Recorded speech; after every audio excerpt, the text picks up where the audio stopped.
दोस्तों, आजकल हम में से हर कोई भीड़ में रहकर, लोगों के साथ रहकर भी तन्हा हो चुका है, अकेला हो चुका है।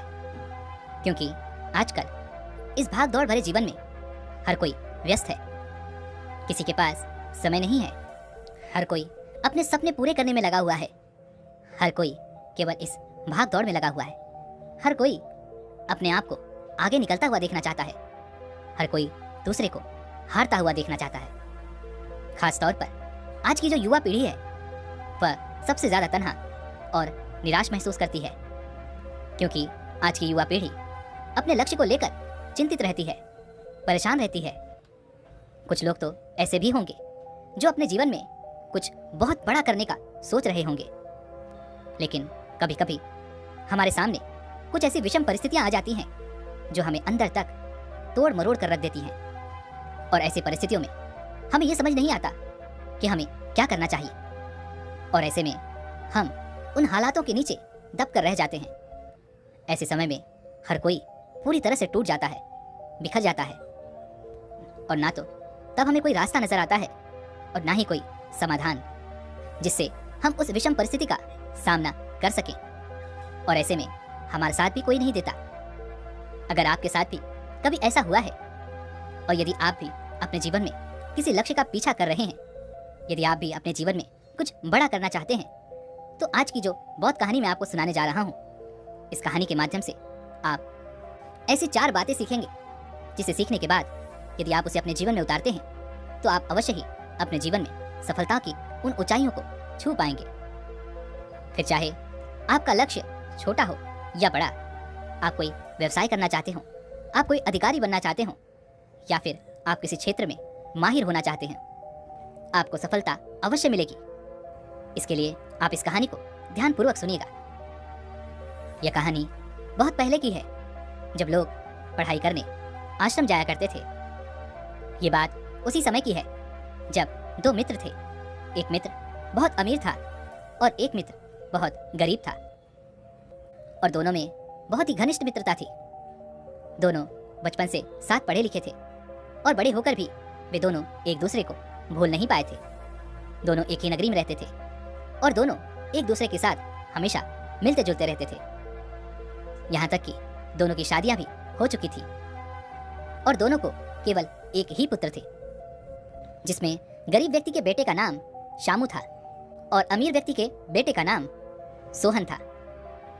और वह अमीर और गरीब व्यक्ति दोनों यही चाहते थे कि उनके बेटे भी एक साथ पढ़े, एक साथ बड़े हों।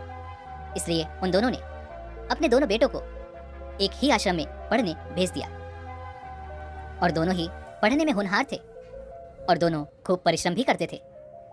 लेकिन जहां शामू अपने गुरु के उपदेशों को सुनने के बाद, उनसे शिक्षा ग्रहण करने के बाद, उनकी बताई हुई हर एक बात को अकेले में जाकर स्मरण करता था, वहीं पर दूसरी तरफ अमीर व्यक्ति का बेटा सोहन अपने गुरु द्वारा दिए गए ज्ञान को सुनने के बाद जब वह आश्रम से निकलता तो अपने दोस्तों के साथ मौज मस्ती और गप्पे लड़ाने में लग जाता, जिस कारण वह पढ़ाई में बहुत कमजोर होता जा रहा था।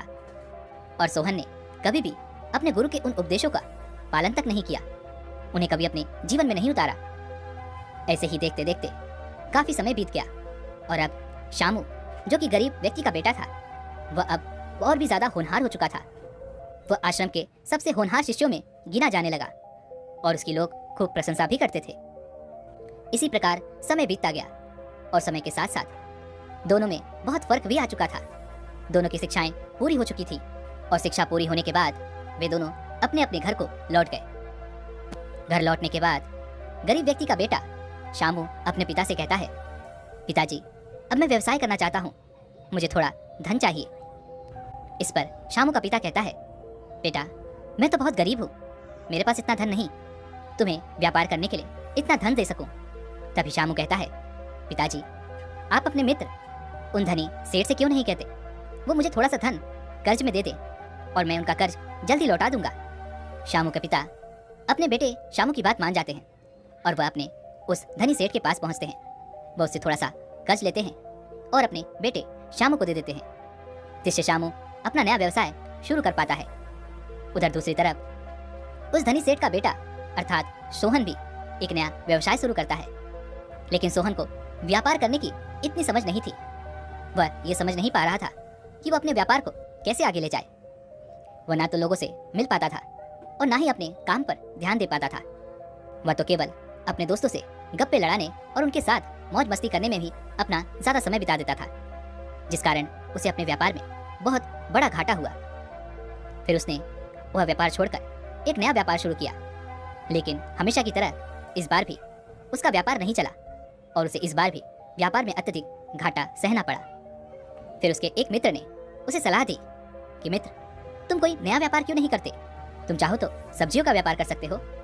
सोहन ने अपने मित्र की बात मान ली और सब्जियों का व्यापार शुरू किया, लेकिन वह इस व्यवसाय को भी ठीक ढंग से नहीं कर पा रहा था, जिस कारण से उसे इस व्यवसाय में भी नुकसान सहना पड़ा। उधर दूसरी तरफ शामू ने जो छोटा सा व्यापार शुरू किया था, उसने अब अपने व्यापार को तरक्की पर पहुंचा दिया था। उसका व्यापार उन्नति पर था। उसने किसानों के लिए एक ऐसी नई योजना बनाई थी जिस कारण किसानों की पैदावार 2 गुना से 4 गुना हो चुकी थी और उसने अब अनाज के बड़े बड़े गोदाम खोल दिए थे। अब बड़े से बड़े व्यापारी उसी के पास से अनाज ले जाया करते थे, जिससे शामू को आमदनी में बहुत मुनाफा हो रहा था। और साथ ही साथ शामू ने अपनी आमदनी को विभिन्न प्रकार के व्यवसायों में भी लगा दिया था, जिससे देखते ही देखते शामू उस नगर का सबसे बड़ा व्यापारी बन चुका था। वह सबसे धनवान व्यक्ति बन चुका था। जहां एक तरफ एक गरीब व्यक्ति अमीर बन चुका था, वहीं पर दूसरी तरफ एक अमीर व्यक्ति का बेटा अर्थात सोहन, उसने अपने पिता की सारी संपत्ति धीरे धीरे करके लुटा दी थी। उनका सारा धन बर्बाद कर दिया था और वह अब धनवान से गरीब हो चुका था। और जब सोहन को यह बात पता चली कि शामू अत्यधिक धनवान हो चुका है, वह इस नगर का सर्वश्रेष्ठ धनवान व्यक्ति है, तो उसके मन में ईर्ष्या उत्पन्न होने लगी। वह यह सोचने लगा कि आखिर यह कैसे संभव है, आखिर वह इतना धनवान कैसे बन गया। हमने साथ में ही शिक्षा ग्रहण की थी और मैं तो पहले से ही धनवान था, फिर उसमें मुझसे ज्यादा समझ कैसे है? आखिर उसने ऐसा क्या किया है जो वह इतना धनवान व्यक्ति बन गया और मैं जो इतना धनवान था आज बहुत गरीब हो चुका हूँ। यह बात सोहन के मन में चल ही रही थी कि तभी उसे ध्यान आया कि हो सकता है कि गुरुवर ने ही शामू को कुछ ऐसी बातें सिखाई हो जिससे वह अपने व्यापार में उन्नति करता जा रहा है और मैं अपने व्यापार में घाटा सहता जा रहा हूँ। इसके बाद उसने तय किया कि वह जाकर अपने उन गुरुवर से ही मिलेगा और उनसे ही इस बारे में पूछेगा। अगले दिन सुबह सुबह सोहन अपने गुरुवर के पास पहुंच जाता है। आश्रम पहुंचकर वह अपने गुरुवर को प्रणाम करता है और उनसे कहता है, हे गुरुवर, आप तो धोखेबाज हो। आपने शामू को कोई ऐसा ज्ञान, कोई ऐसी विद्या सिखाई है जो आपने मुझे नहीं सिखाई। यह सुनकर वह गुरुवर बड़े आश्चर्यचकित हुए और वह बड़ी ही शांति से सोहन से पूछते हैं, क्या बात है सोहन, आखिर क्या हुआ है? तुम ऐसा क्यों कह रहे हो? मैं तो अपने सभी शिष्यों को एक ही शिक्षा प्रदान करता हूँ। मैं सभी को समान समझता हूँ और सभी को समान शिक्षा भी प्रदान करता हूँ। इस पर सोहन कहता है, अगर यह बात सच है गुरुदेव, तो शामू जो पहले इतना गरीब था वह लगातार उन्नति कैसे कर रहा है, और मैं जो पहले इतना अमीर था तो मैं दिन ब दिन इतना गरीब कैसे होता जा रहा हूँ? आखिर वह अपने जीवन में इतना सफल कैसे हो सका? आखिर मैंने और उसने आपसे ही तो शिक्षा ग्रहण की है, हमने सारा वक्त यहीं पर बिताया है, फिर वह अपने जीवन में इतना सफल कैसे है? मैंने बहुत मेहनतें की हैं, बहुत कोशिशें की हैं, लेकिन उसके बावजूद भी मुझे व्यवसाय में कभी कोई फायदा नहीं हुआ, बल्कि मेरा हर एक व्यवसाय नुकसान में ही चलता चला गया। मुझे हर जगह घाटे ही सहने पड़े।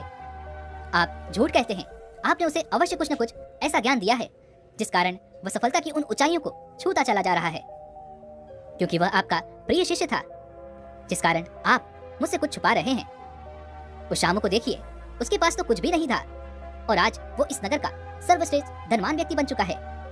तो बताइए मुझे, आपने शामू को ऐसा क्या ज्ञान दिया है जिसका इस्तेमाल करके वो इतना धनवान बन चुका है? सोहन की ये सारी बातें उन गुरुवर ने बड़ी शांतिपूर्वक सुनी।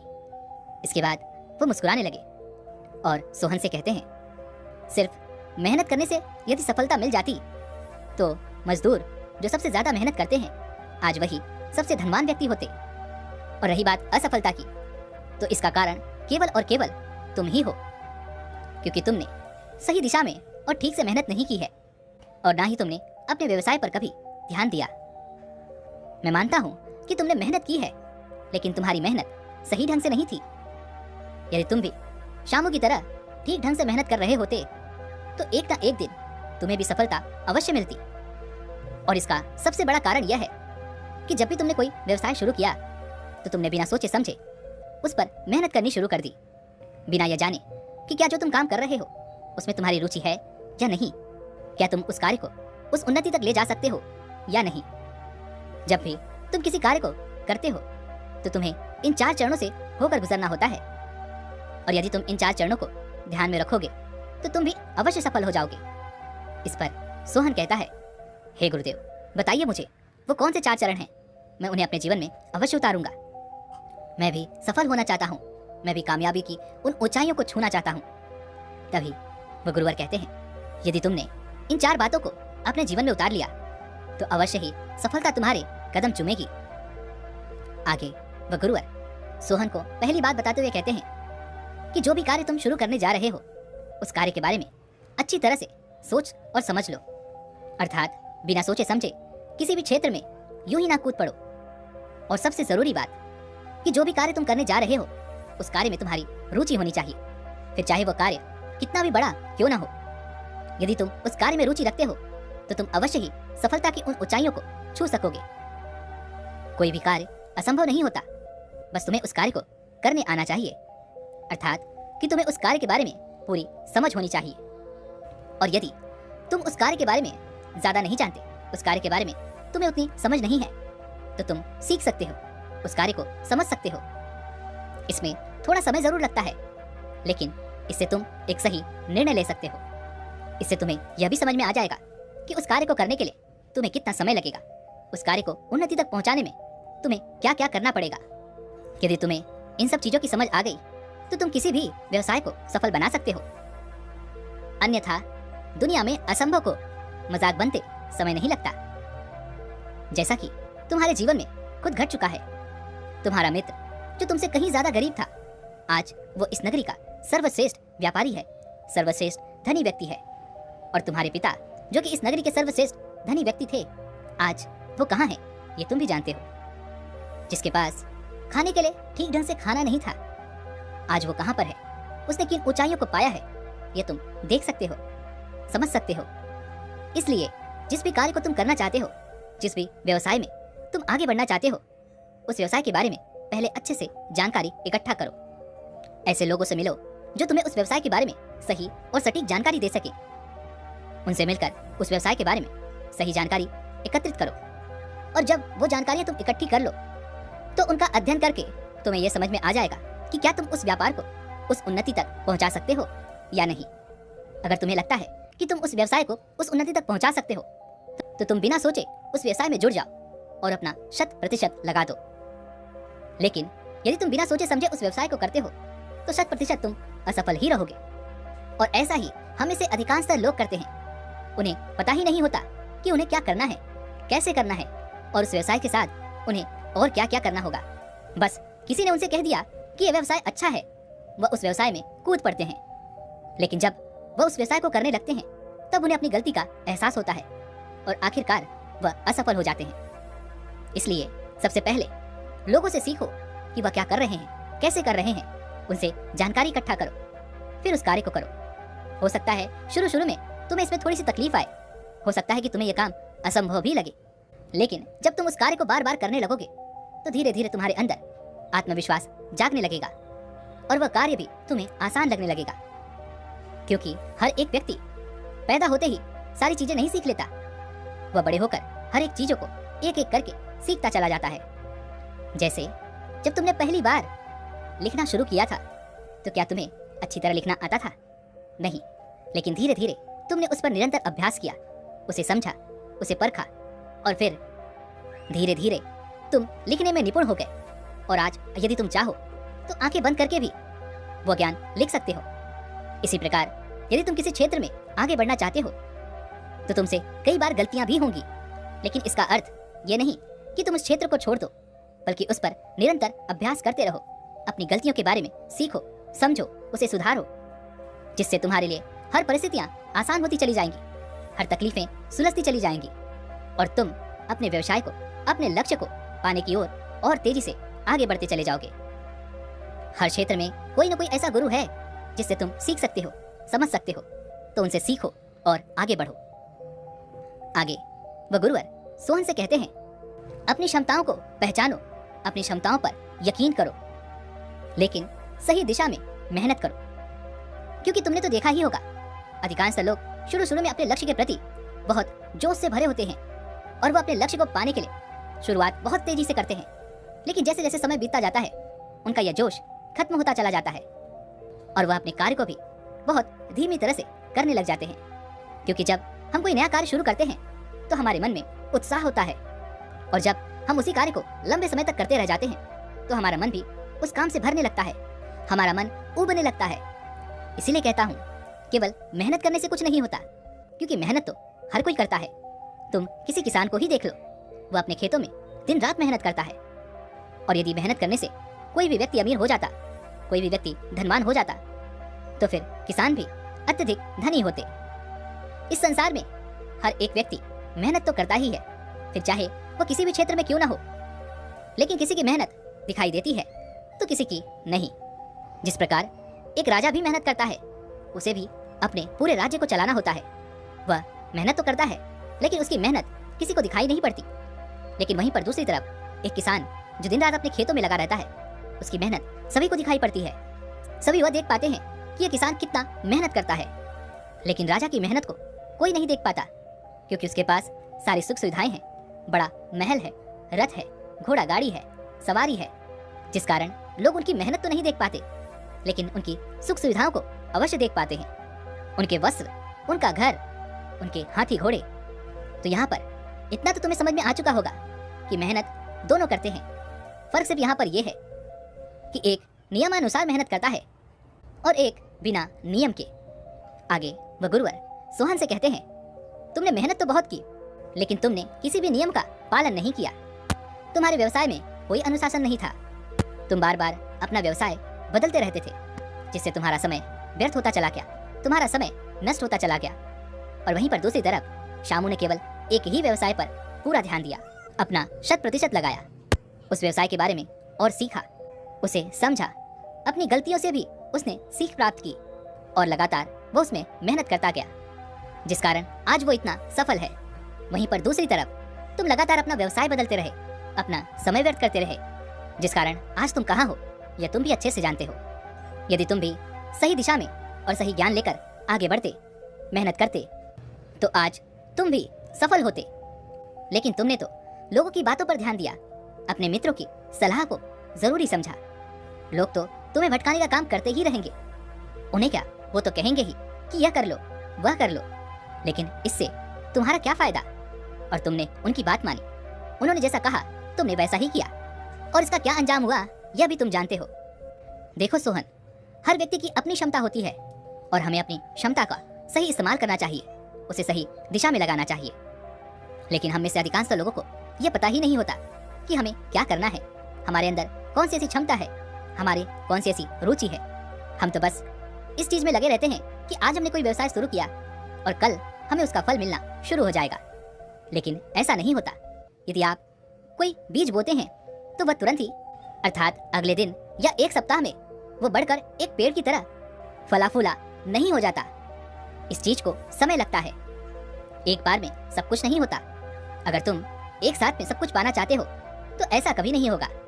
इसलिए धीरे धीरे अपने कदम आगे बढ़ाओ, अपने क्षेत्र में और जानकारियां इकट्ठी करो, उसे सीखो, समझो, खुद का मूल्यांकन करो, अपनी ताकत को समझो, जो तुमने सीखा है उस पर यकीन करो, खुद पर यकीन करो।